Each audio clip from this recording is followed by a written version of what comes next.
What if a single road could change the fate of empires, spark obsessions that toppled economies, and even unleash a deadly plague that swept across continents?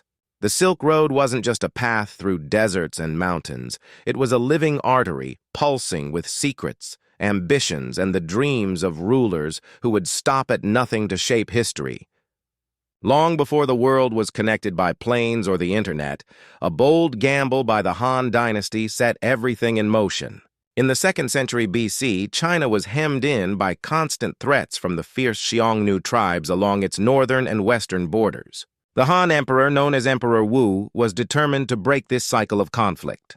But instead of relying on brute force, he made a move that would shock his advisors. He sent a single envoy, Zhang Qian, on a perilous journey westward. Qian's mission was simple in theory: find allies, gather intelligence, and maybe, just maybe, turn the tide against the Xiongnu. But as he ventured into the unknown, what he discovered would ignite a chain reaction that no one could have predicted. Along the way, Qian encountered cultures and wonders that seemed almost mythical to the people back home. Yet, it was a particular encounter that truly captured his imagination, one that would soon have the Han Emperor obsessed and the world forever changed. But what exactly did Zhang Qian find in the far west that was so extraordinary?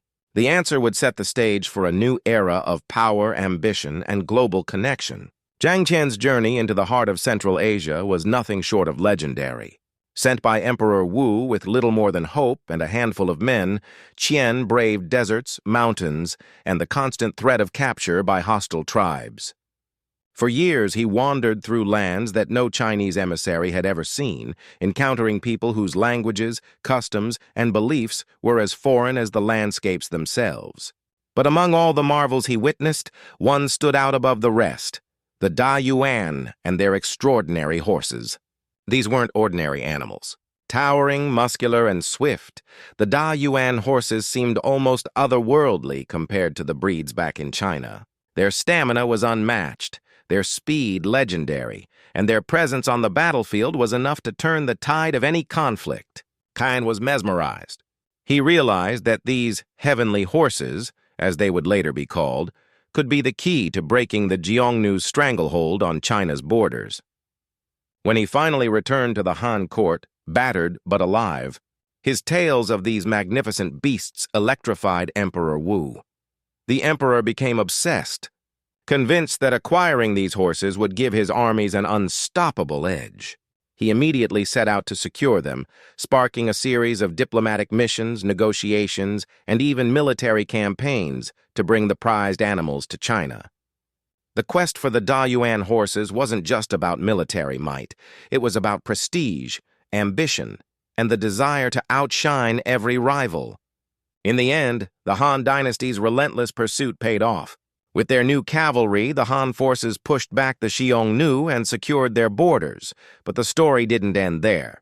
The obsession with these horses opened the door to something even greater: a vast network of connections that would soon link China to the farthest reaches of the known world. And as the Han Emperor looked westward, he saw not just horses, but the promise of riches, alliances, and a new era of influence. But what would it take to turn this vision into reality? The answer would come in the form of a road, one that would change history forever. The discovery of the Da-yuan horses was just the beginning. Emperor Wu, now emboldened by the possibilities that lay beyond China's borders, made a decision that would echo through history. He ordered the creation of a vast network of trade routes, determined to connect his empire with the mysterious lands to the west.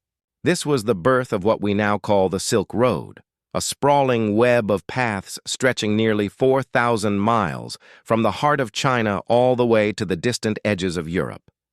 But the Silk Road wasn't a single, neatly paved highway. It was a tangled maze of trails, caravan stops, and bustling markets, winding through deserts, mountains, and ancient cities. Merchants, diplomats, and adventurers braved the elements and the ever-present threat of bandits, all in pursuit of fortune and discovery. Yet, the Silk Road wasn't the first of its kind. Centuries earlier, the mighty Persian Empire had carved out its own legendary route, the Royal Road. Under the rule of Darius I, The Persians built a highway stretching nearly 2,000 miles from Susa, in modern-day Iran, to Sardis, near the Aegean Sea in what is now Turkey. This royal road became the backbone of Persian power, allowing messages, goods, and armies to move with unprecedented speed. Smaller branches reached into the Indian subcontinent and even northern Africa, creating a network that, for its time, was unmatched. The Royal Road's influence was so profound that its system of messengers inspired the creed of the United States Postal Service centuries later. But as impressive as the Persian network was, it would soon be overshadowed by the sheer scale and ambition of the Silk Road. Emperor Wu's vision was not just about trade, it was about forging connections, spreading influence, and opening China to a world of possibilities. The Silk Road became a lifeline for ideas, inventions, and cultures, setting the stage for an era of unprecedented exchange. And as the first caravan set out, loaded with silk, spices, and dreams, no one could have predicted just how deeply these routes would shape the destiny of empires. But the Silk Road's most valuable cargo wasn't always what you could hold in your hands. Sometimes it was the secrets and obsessions that traveled with the merchants, obsessions that would soon grip the mighty Roman Empire itself. The discovery of the Da-yuan horses was just the beginning. Emperor Wu, now emboldened by the possibilities that lay beyond China's borders, made a decision that would echo through history. He ordered the creation of a vast network of trade routes, determined to connect his empire with the mysterious lands to the west. This was the birth of what we now call the Silk Road, a sprawling web of paths stretching nearly 4,000 miles from the heart of China all the way to the distant edges of Europe. But the Silk Road wasn't a single, neatly paved highway. It was a tangled maze of trails, caravan stops, and bustling markets, winding through deserts, mountains, and ancient cities. Merchants, diplomats, and adventurers braved the elements and the ever-present threat of bandits, all in pursuit of fortune and discovery. Yet, the Silk Road wasn't the first of its kind. Centuries earlier, the mighty Persian Empire had carved out its own legendary route, the Royal Road. Under the rule of Darius I, the Persians built a highway stretching nearly 2,000 miles from Susa, in modern-day Iran, to Sardis, near the Aegean Sea in what is now Turkey. This royal road became the backbone of Persian power, allowing messages, goods, and armies to move with unprecedented speed. Smaller branches reached into the Indian subcontinent and even northern Africa, creating a network that, for its time, was unmatched. The Royal Road's influence was so profound that its system of messengers inspired the creed of the United States Postal Service centuries later. But as impressive as the Persian network was, it would soon be overshadowed by the sheer scale and ambition of the Silk Road. Emperor Wu's vision was not just about trade, it was about forging connections, spreading influence, and opening China to a world of possibilities. The Silk Road became a lifeline for ideas, inventions, and cultures, setting the stage for an era of unprecedented exchange. And as the first caravan set out, loaded with silk, spices, and dreams, no one could have predicted just how deeply these routes would shape the destiny of empires. But the Silk Road's most valuable cargo wasn't always what you could hold in your hands. Sometimes it was the secrets and obsessions that traveled with the merchants, obsessions that would soon grip the mighty Roman Empire itself. Silk was more than just a fabric, it was a symbol of power, luxury, and mystery. As the Silk Road began to hum with activity, word of this shimmering material reached the farthest corners of the known world. In Rome, silk became an obsession. Senators and emperors draped themselves in translucent robes, dazzling the elite and scandalizing the traditionalists. The demand was insatiable, and the price soared to heights that would make even the wealthiest citizens pause. But the true secret of silk's creation remained locked away in China, fiercely guarded by the Han Dynasty. For centuries, the method of coaxing the delicate threads from silkworm cocoons was a closely held secret, punishable by death if revealed. This monopoly gave China immense leverage, and the silk trade became a river of gold flowing east to west. Roman coffers began to empty as more and more silver was sent to China in exchange for the coveted fabric. The imbalance was so severe that Roman writers openly complained about the empire's wealth being drained by their own craving for luxury. Emperors tried to ban silk, but the allure was too strong. No law could stop the flow of desire. The obsession reached a breaking point when the Eastern Roman Empire, known as Byzantium, decided to take matters into its own hands. Emperor Justinian, determined to end the costly dependence, orchestrated a daring plot. He sent 2 men, disguised as humble monks, deep into China on a mission that bordered on espionage. Their goal, to smuggle silkworm eggs out of the empire, hidden in the hollows of their walking staffs. Against all odds, the plan succeeded. The secret of silk was finally exposed to the West, and Byzantium began its own production, breaking China's monopoly.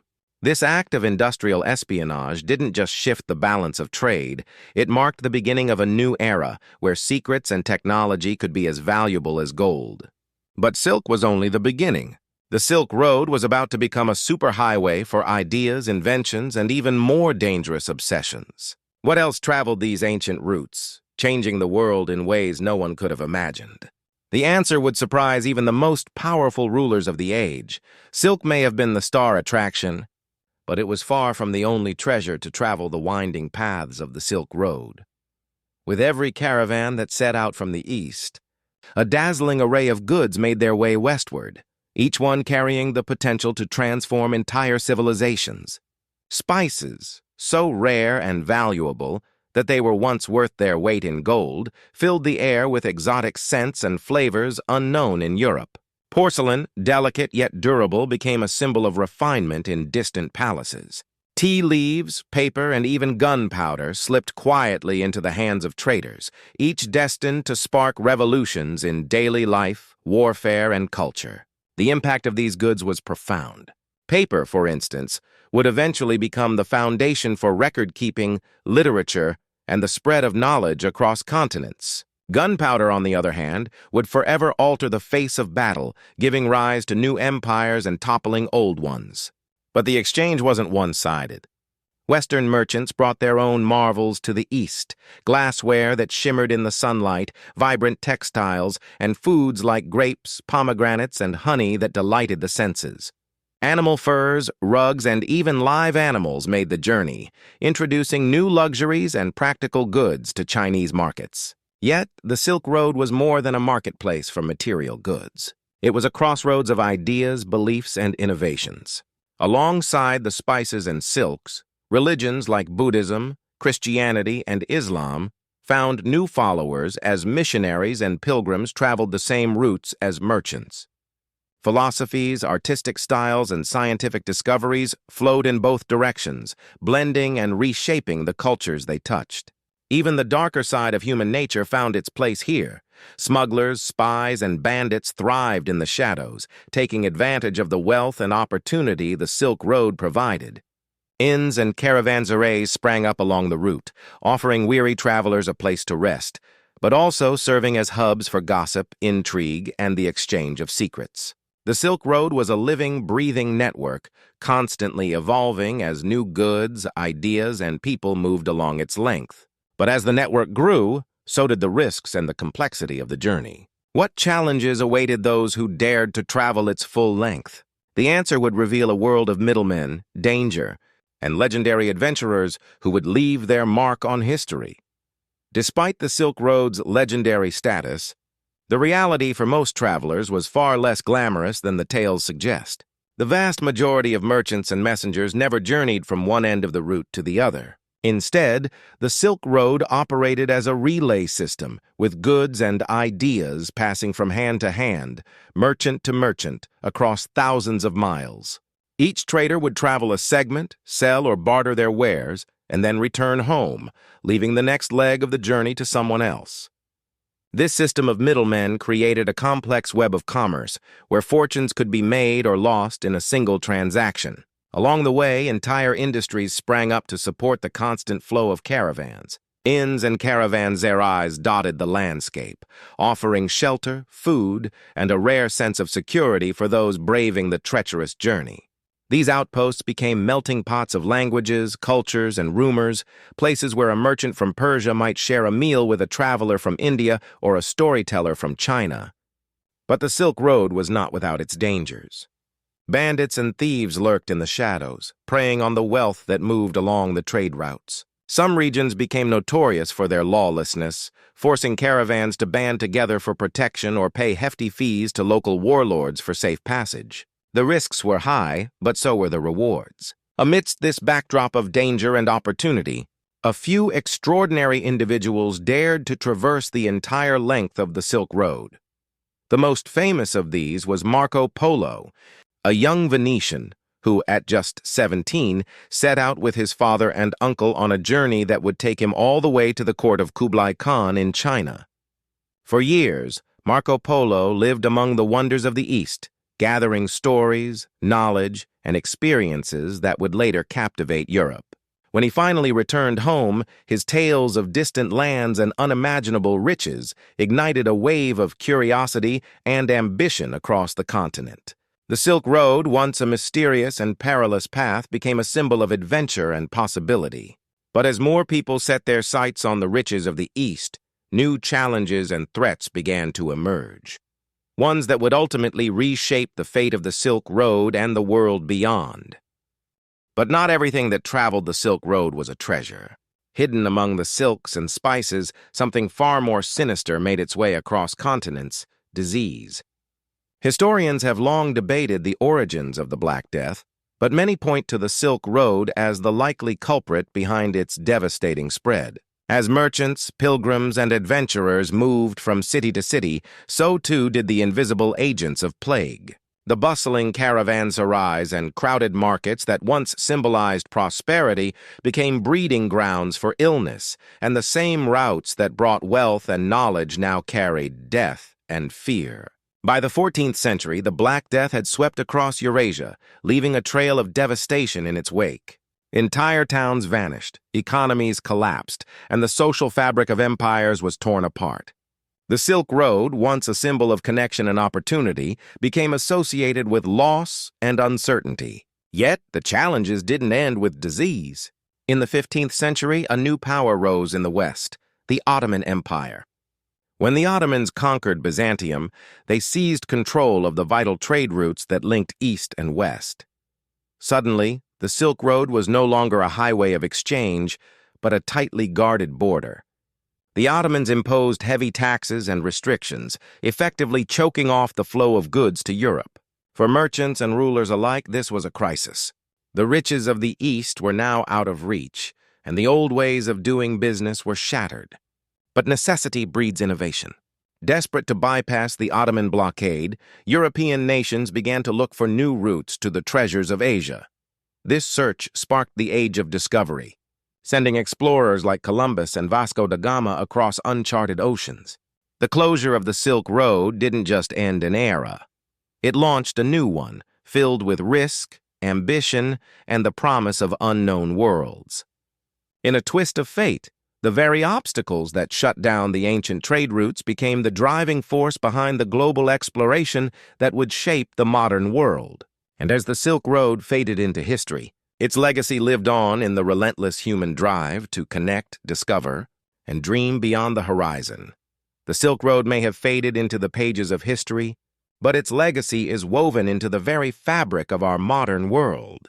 What began as a network of dusty trails and daring ambitions became the blueprint for global trade, cultural exchange, and the relentless human pursuit of connection. The echoes of those ancient caravans can still be felt today, in the way ideas, goods, and people move across continents with breathtaking speed. The Silk Road didn't just move silk and spices, it moved minds. It introduced new religions, philosophies, and technologies to lands that might never have encountered them otherwise. Buddhism found its way from India to China, while paper and gunpowder traveled west, forever altering the course of European history. Even the foods we eat and the words we speak bear traces of those long-ago exchanges. But perhaps the Silk Road's greatest gift was the spirit of curiosity it ignited. When the Ottomans closed the overland routes, Europeans didn't simply accept defeat, they set sail into the unknown. driven by the same hunger for discovery that once sent Zhang Qian into the wilds of Central Asia. The Age of Discovery, with all its triumphs and tragedies, was born from the ashes of the Silk Road. In a sense, every modern journey, whether it's a flight across the globe or a message sent in an instant, owes something to those ancient traders and explorers. The Silk Road taught the world that borders are not barriers, but invitations to explore, to learn, and to grow. Its invisible threads still connect us, reminding us that the world is richer, stranger, and more interconnected than we often realize. So the next time you see a product from a distant land, taste a spice you can't quite place, or hear a story that seems to come from another world, remember, you're following in the footsteps of countless dreamers who once dared to cross the Silk Road. And in doing so, you're part of a legacy that continues to shape our world in ways both seen and unseen.